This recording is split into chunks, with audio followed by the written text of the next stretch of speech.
Today we're going to install the camshaft positioning sensor on this 2018 Jeep Wrangler. There is the replacement part number directly from AutoZone. It's a Duralast product. I just made a video of how to remove this sensor, which is located right in the rear of the engine on bank 1. And here is the replacement one. So let's get this out and slap it back into place. You will need a torque sturdy, just like so, to secure that down. Just go ahead and do. One thing I love about these Jeeps is that the hoods open up all the way, giving you all the room you need. And because it's way back there, I'm actually standing on the tire. Throw my leg over, rest it right on the alternator and the throttle body. Now I'm able to put in my sensor, which goes way down in here,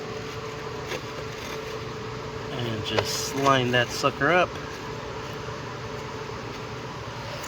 Then we'll start to thread it in. All right, and secure this down using a torque sturdy.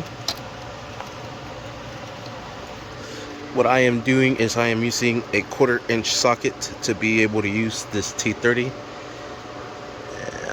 There it is, T30. That way it's nice and secured. We'll plug in the pigtail. Secure the red little clip. There it is. Perfect. Ready to get out of here. Whoa. Whoa, whoa, whoa. Big old Jeep. And we'll put the cover back on. These here are gonna go right into those there. And then those back there will get latched on to these right here.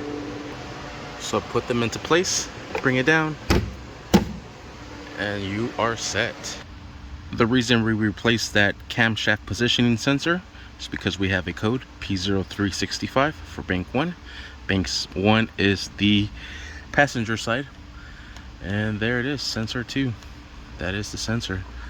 Sweet. We'll erase this here and we should be good to go. Sweet. Thank you for watching. Please like and subscribe. Just needs a good drive cycle now, and that permanent is still there, but once you complete that drive cycle, it should go away. Thank you for watching.